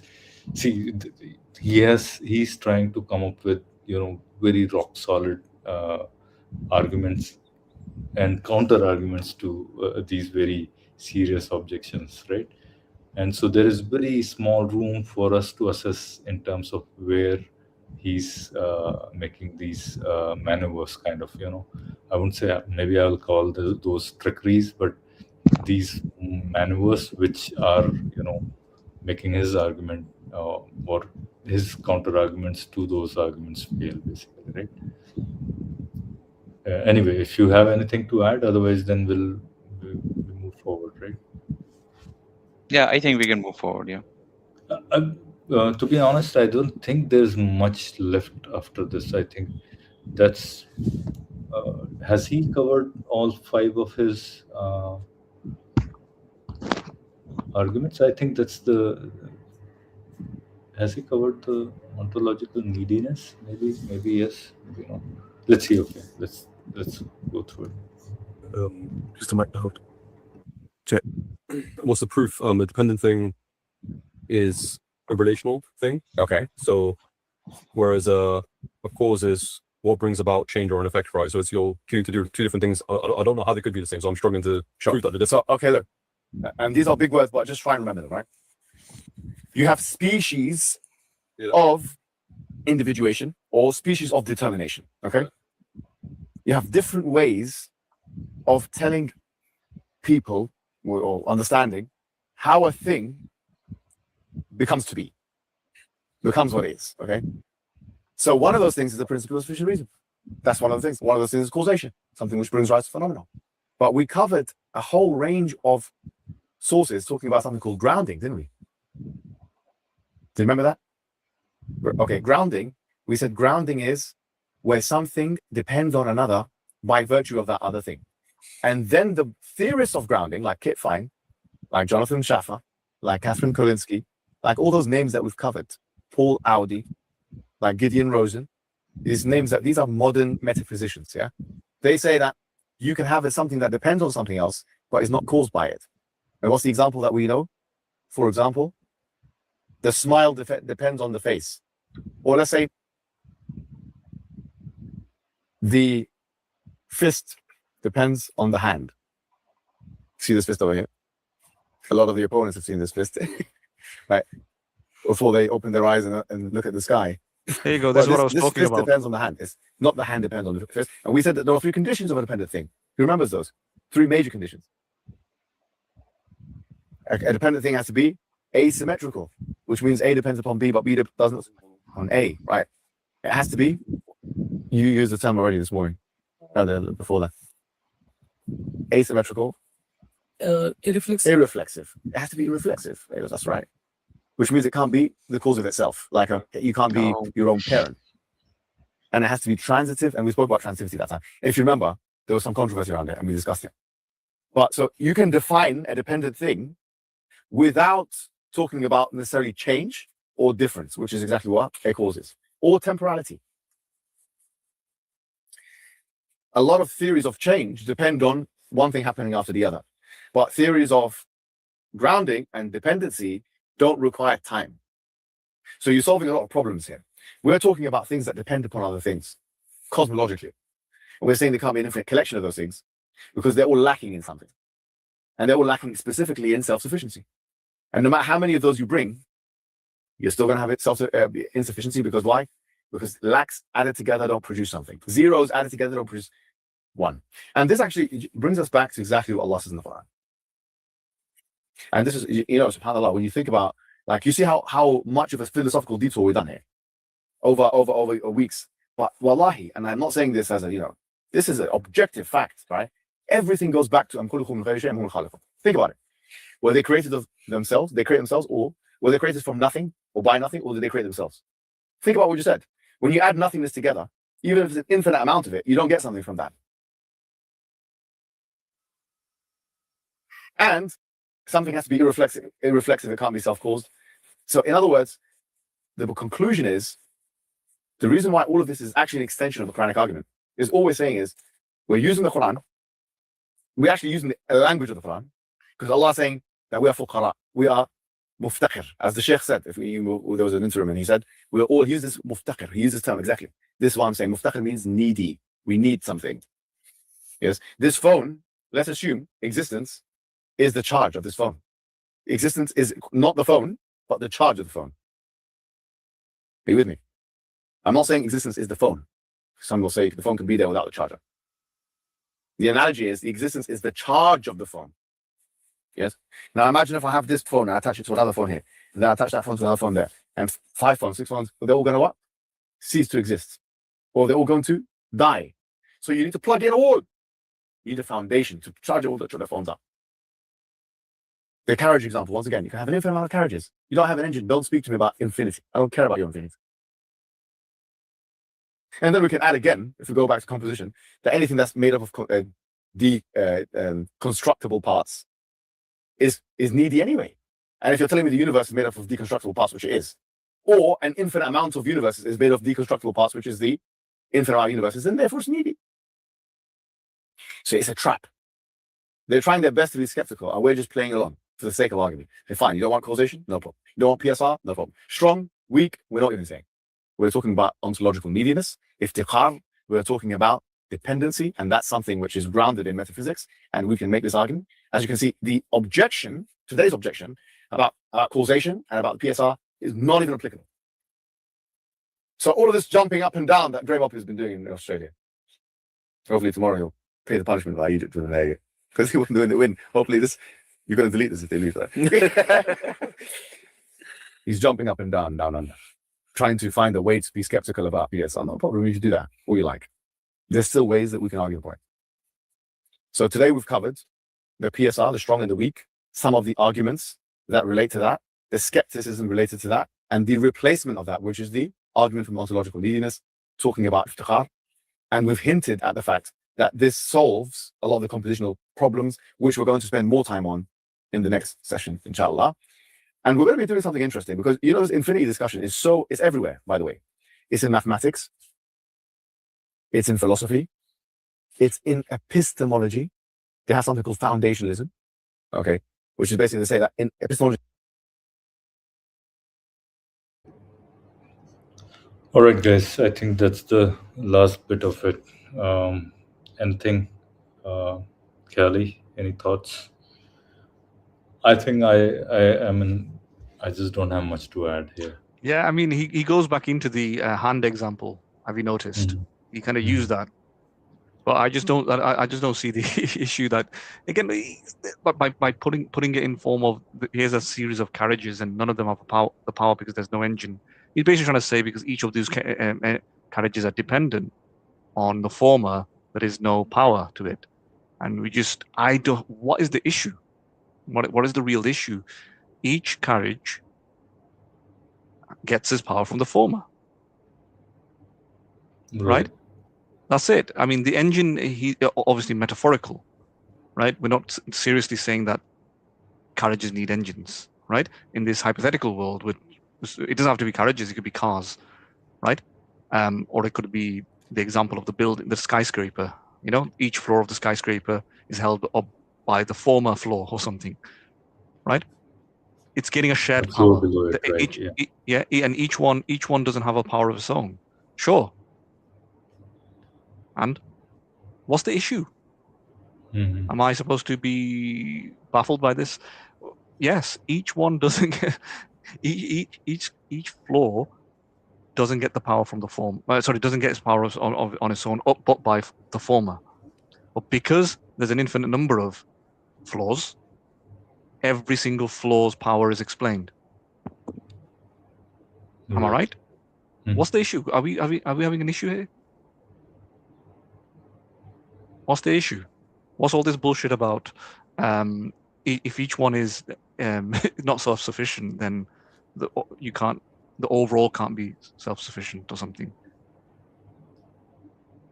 right? Because it's not self-sufficient. Fine, it's because of the previous, but every single one gets its sufficiency from the former. There doesn't have to be a one. It's the same objection. It's the same domino problem. It's the same soldier firing thing.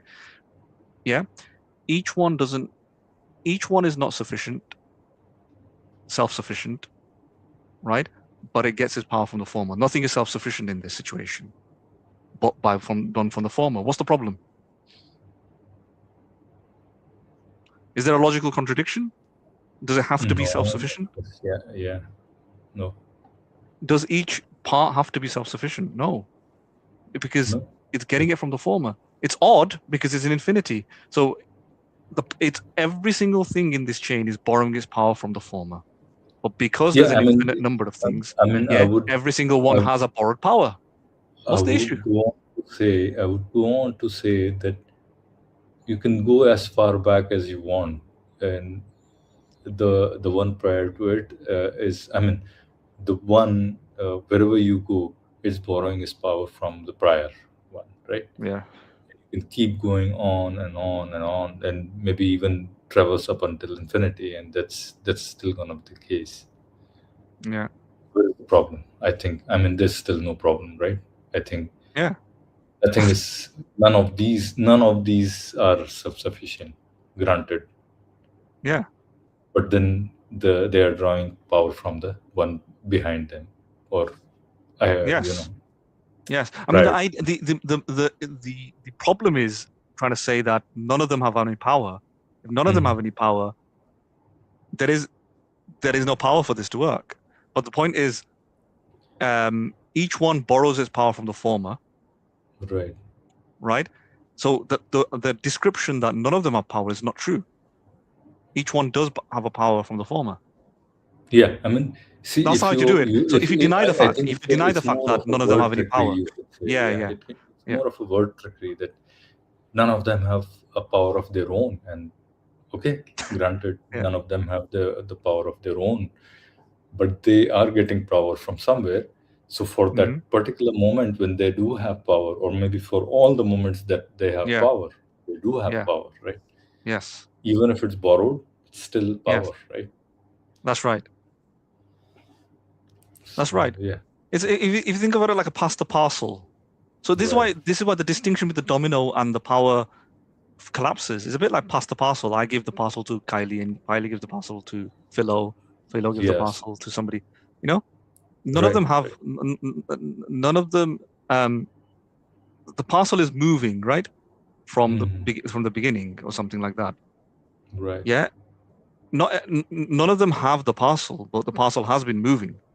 Right. Yeah. None of them. Sorry. Yes, one of them has the parcel, but none of them is going to have the parcel forever or something. Or there's not going to be a parcel for every member at the same time or anything like that. Or there isn't any first parcel or the second or anything like that. Or it's just, you can't even analogize it basically. Because in any analogy that you'll have will probably not match that infinity analogy that we're trying to get here, right? Yeah. I think that, but then that infinity analogy straight away works on simple logic, I would say, right? It's just that, I think the best way, I think it's called so it's not called a vertical. I just realized it's not called a vertical chain. So it's a distinction between horizontal chains and hierarchical chain, and this is a hierarchical chain. Yeah, this is a hierarchical chain. Right? Yeah, and I think the distinction isn't that big or wide anyway, because all you have to think is that each member of this chain, just like the dominoes, is sufficiently caused by the former, right? Yes, none of them. The idea that none of them have the power. The idea that none of them have the power is not true, because each one does have the power from the former. Is drawing power. Is drawing power from the former. So you just got to deny that. It seems like none of them have the power, but it's actually the case that all of them have gotten power from the former and the one before it, and therefore all of them have the power. That's another way to think about it. Therefore, all of them have the power. It's like this in light his beam of example, energy, though, right? and Yeah. in his example, though, he's maybe thinking in some different sense. He's saying all of them can have, there could be infinity of them, right? And there is no engine, so he's denying that there is no power. But I think it's self-refuting in terms of even in his own case, right? Because when he's talking about his own, I mean, maybe I'm mistaken on this. I think he's probably presenting in a different way. He's saying, you can have infinity of these self-sufficient, right? Non-self-sufficient, right? And there's no engine, right? I think we can take it in two different ways. The one that you are talking about, that power example, I think that analogy is probably not fitting to what he's really talking about. Not completely, I think. I think the simple objection is he has to provide an argument or basis for why he's saying that and it's again the same composition problem, right? If the parts can't move by themselves or lack something on themselves, why can't the whole move by itself, right? There's no reason. It doesn't follow, I think, logically, I would say. Anyway, Kelly, do you have any thoughts on this? No. I think you guys have said a lot, and I think I generally agree with you guys. So yeah, nothing much to add. Ijaz is here. I think Ijaz has been on our streams before, right? Ijaz, you want to join in for? I don't know what you are, by the way. Are you? It seems like we have had one Ijaz on our stream before. So if you want to join, I'll make the link public. If not, then we'll be shutting down the stream and then have another stream sometime, hopefully next week or so. If you want to join, just let me know, right? And I'll make the link public.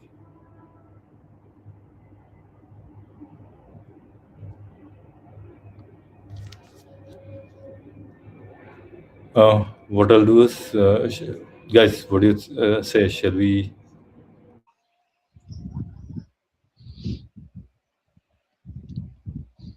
Shall we?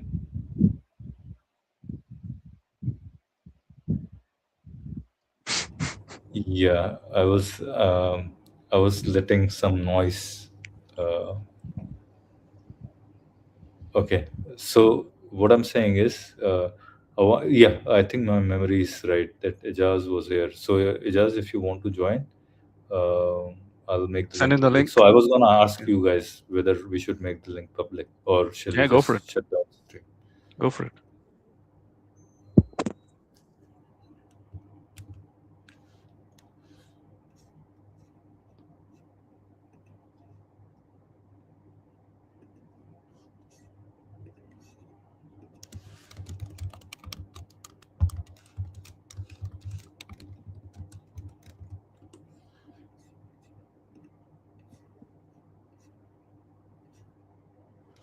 All right.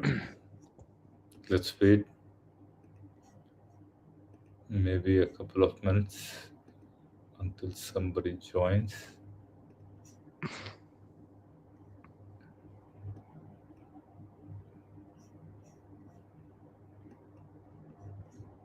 Yeah, I think the best way to debunk the hierarchical problem, because it's the idea that everything's happening at the same time, it's held together. Each part of it is borrowing its power from the previous. Therefore, each one is not self-sufficient, and therefore it needs a first member, and that is self-sufficient. Because otherwise, if every single one is not self-sufficient, then there is no reason for it to be, because they're not self-sufficient. You need a first member that is self-sufficient. The easy way to debunk it is simply just to imagine something like a which is very similar to the hand holding the glass and the hand being held up by the body and body held up by your chair being held up by the gravity, etc. Very similar to that. So the skyscraper, and you just imagine an infinitely tall skyscraper, infinite in both ways, upwards and downwards. Each floor is held up by the former floor. Yes, it's true to say that each floor doesn't have its own power, but it borrows its power from the former. Therefore, in some sense, each floor does have its power. So it sounds like a contradiction, right? But the conclusion, when you think about it, is that it is the case that the floors do have power, although it's borrowing it from the former. Because it's happening at the same time. It's all just there's a power. There's this kind of continuum of power penetrating throughout it. You see what I'm saying? That's it. Yeah. Hey, Ijaz, welcome to the show. How are you doing? Hey everyone, how are you, sir? And KP sir, and Mahdin sir, how are you, all of you? Very good. How are you? I'm fine too. I think it's my third time that I'm talking to you guys, but I think it's my first time that I'm this English stream, and before that I have attended the stream 2 times, the Urdu or Hindi stream. I think you might have remembered that or not. Yeah, I remember you're from Pakistan, right? If I'm not mistaken, Oh, right? sorry, sir. It's for security reason. By the way, I'm not from that place. You are mistaken about that. Sorry. One thing in advance, I would apologize in advance if my internet connection doesn't get stable, so I can't keep up with that live stream track. And I'm sorry in advance if I am dropped at any moment in the future. No problem. All right. Do you have anything that you want to ask or discuss? Maybe.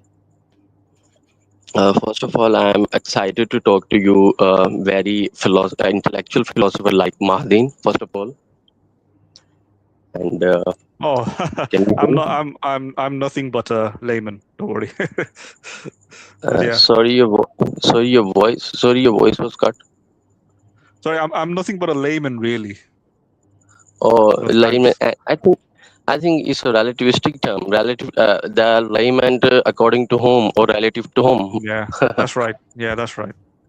According to maybe a professional philosopher. Yeah. I think what Mahdin means is that he and he's not on par with grammar. None of us are basically none of us are possibly formally trained in philosophy. You just like student. Mahdin knows the most amongst us, I believe. But yeah. Or maybe even Mohammed Hijab. Just kidding. I think the title or your thumbnail you have to have posted on this live stream is quite interesting. I have found it quite interesting. That's why I have joined to you. But I have one complaint and protest, very very humble protest against you, sir. That you don't inform in advance about the stream that are going to be happen, so that it becomes very difficult for us people like that to join or have good information or something like that. So that's my complaint or kind of protest in front of you. Yeah, totally taken positively, and we'll try to make sure that we post it in advance, right? I totally agree. That's always been my my what do you call, my hope or desire to do that, but sometimes or most of the times that doesn't happen, right? So we'll try to sir, and one thing more, sir, that please don't use the word, and please don't use the word sir. I think we are as, I don't know how old you are, but we are quite young here as well. So I think I just for the sake of respect, I'm using this word. I'm actually habitual. I'm used to using these kind of words in official setups, or I think you are understanding. In official setups like offices or departments, I'm used to actually, and I think I can't resist this habit of using. But I'll try my best if you don't like it. Yeah. If you don't use it, then it'll be good. We'll have a more friendly conversation rather than. Okay, brother. You were reviewing the Mr. Hijab's videos or articles about contingency argument, right? Right. I think It's a cosmological the argument more so, right? More so. cosmological argument. I think many a times and a number of times these arguments have been repeatedly debunked by repeated and I think a countless atheist agnostics. But I think they have nothing to say. They are left with nothing to say in defense of their religion. So that's why they have resorted to these kind of tactics to just jump to and stick to these kind of arguments. A sound of a pronouncing a sounding. What would you call it? The arguments sounding very intellectual to some people who are not nerds of philosophy, who are not well versed with philosophy. They think that that person has done a great job. I think this is just a play of words and nothing else, I think. I think maybe my take is slight bit different than Martin and KP's. I do see that there is some kind of a pull in these arguments, and I would be lying if I said no, there is no pull, right? Contingency argument or cosmological arguments. I think they have some really what do you say, good pull to them, right? But then I think they don't take you to the gods they believe in, or they don't take you to a god at all, right? Or creator maybe at all, right? I mean, either the if you're talking about cosmological arguments, either the stage 1 fails or stage 2 fails, and one of these, at least in my opinion, happens. Some of he probably clearly believes that stage 1 passes through, stage 2 fails. But then, yeah, I mean, there are very different takes we have. I think Kyali is in my camp in that sense, that he thinks probably more likely than not, stage 1 and stage 2 both fail. But I'll let them have their say on it, pretty much. Sure. Yeah, I'll just simply say, yeah, I do think that the stage 1 contingency argument does, I think, I think it's solid and logical, and yeah, the stage 2 one is something that I don't find conclusive. I think the main issue is that what difference does it make? I think at the end of the day, that if you prove that there is a cause like just like Dr. Lane Craig or something guys like that, what difference does it make if you prove that there was a first cause or there was something, a divine reality or first fundamental reality, whether it was metaphysical? I think at the end of the day it doesn't make any difference. The problem is that the characteristic that associated with that guy or that metaphysical entity you are supposing it to be right there. I think that's the main problem to be proved, that if that the entity has the specific properties you are attributing towards that or not. And then after the religious god like Allah or Christ and something like that, I think this is the main point. But I think so they are very reluctant to resorting to that point, because that is the point where they are pressed very hard and they cannot prove it, like the Mohammed Hijab said that oh, we have proved Islam. I think when you are going to prove Islam or Abrahamic religion or any religion, this boils down to something like asserting. When you say that for example, when you say that this inevitability challenge of Quran proves, how does it prove? I think at the end of the day, it is all assertion. It all arbitrariness, I think.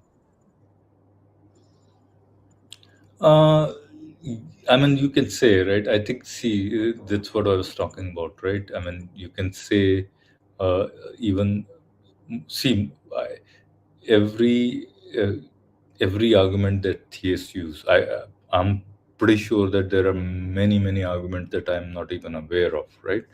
But the ones that I have heard, of course, I'm on this side because I feel that they haven't convinced me to, be on their side, basically, right? But in terms of saying that they fail miserably, I think that would be kind of overstating it, kind of, right? Or understating, right, rather than that their power. Some of these arguments may feel as if they have some force, right? And yeah, but then they don't tip the balance for me, at least, right? And for I most think of the again, you are agreeing with me that at the end of the day, it's a matter of personal faith or personal conviction. So that is again subjective, not So, objective. yeah, When you I say mean, that I'm you're right. number When one. you see, I think the way to ask anybody, any believer who probably is doing evangelism for their religion, right? What you need to do and ask them very, very upfrontedly as to, hey, what if all these arguments that you're presenting for as a case for you for some creator God, if I showed you that they don't pass through, would you stop believing? I think in 100%, 100 out of 100 times, you will hear the answer, no, I won't, right? So their faith is not merely dependent on these logical or philosophical arguments, right? Their faith is more dependent on something else. It's because probably they have been brought up with it, or it's subconscious, or it's something else, right? So that's very true.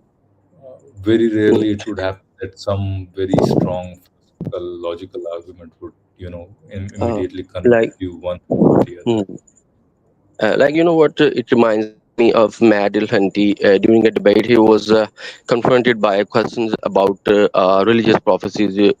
About the Christian prophecies. You might be well aware of that.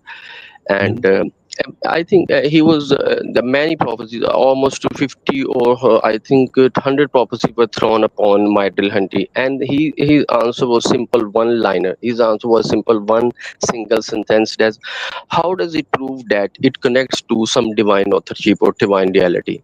That's the main question, and I Yeah, think yeah, this is a totally. position where it all boils down to arbitrariness at the end of the day, because you don't have just like a person said that God can never be evil. How would you know? How do you know that? And at the end of the day, it is all about arbitrariness and assumption and definitional matter, and the definition are, in other words, are assertion. I think Right. Right. just like Ijaz, yeah. Kyali, Madan, do you want to ask anything to Ijaz, or have anything to say what Ijaz has been discussing? Yeah, what do you think is what is the best argument for then theism? That's almost convinced you. best argument for what? Your voice was Joyce just Nice. broke your voice. Ijaz, I don't know. before we proceed, can I ask you a few things? When did you Sure. come out of Islam, basically? How old are you first, if you can tell, and when did you come out of Islam? I think, sir, but let me tell you, but I just want to avoid it for security reasons. Okay, actually, I'm 30 plus, and it's been quite a long time that I have seen since I have left this ideology or worldview, and I think it's been 10 to 12 years almost since I have left this. No? So Okay. it's been quite a long time, and what triggered me into this. What triggered me into this was a video of Hari Sultan about the punishment for apostasy, and I think that kind of trigger was a bit emotional. You can say that was emotional at its first place. And then that emotional reactions converted into rational inquiry, and then you can say my spiritual awakening, quote unquote. And I wouldn't call it just kidding that it's a spiritual awakening, and that is another terminology which I shouldn't use here. So that was an emotional trigger that led me towards inquiring different perspectives and worldviews that were contrary to religion, and then many other personalities that contributed towards this journey, including Ghalib Kamal, Hari Sultan, and I think you guys are end of the stream. You guys are end of the stream. I found you just, I think, 1 year or 2 years earlier, but those figures after COVID-19 were the most prominent figures that contributed towards this journey. Okay, and you didn't say, for security reasons, you withheld your name of the country where you're from, and that's perfectly fine. Yeah, I think you can say yeah, this is my pseudonym. Mhm. This is my pseudonym, a sort of for security reason, and I wouldn't explain because you are well aware. It is self-explanatory for you what security means for you as well. Right. Okay. Anything else? Other, if not, then just it was really nice to have you on the stream. And yeah, same please here. keep And dropping by. Yeah, Sir, please keep dropping. sir, I would better leave now, but I would better leave now because, but before leaving, I want to say one thing to you. When is your next Urdu Hindi stream is going to be happen? Let's see. I think every stream we keep saying to each other that we should keep doing our streams more regularly. I'm hoping, my best hope is that next weekend we'll do Hindi Urdu stream, but depends on Khali. Khali, what do you say? I think I'll discuss this with Khali, and most likely we'll have it next weekend. Friday or And Saturday. before leaving, I will share that I have a couple of questions or a couple of thoughts I want to share with you guys and have your input about that. But I think that is going to be postponed for next Urdu Hindi stream, and I hope that we all would be intimated before time for that. Sure. That'll be our And thank you so much to you guys, and stay happy and stay safe. Thank you. Yeah. Thanks, Ijaz.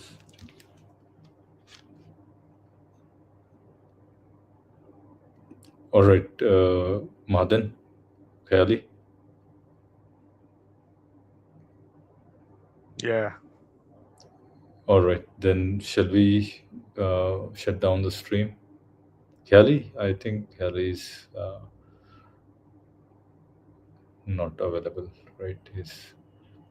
All right, then, everybody. Thanks for watching. Thanks for listening, rather. The two things that I want to mention, since it's been quite a long time. I think on this channel that everybody knows that we put forth philosophical arguments against pretty much all religions.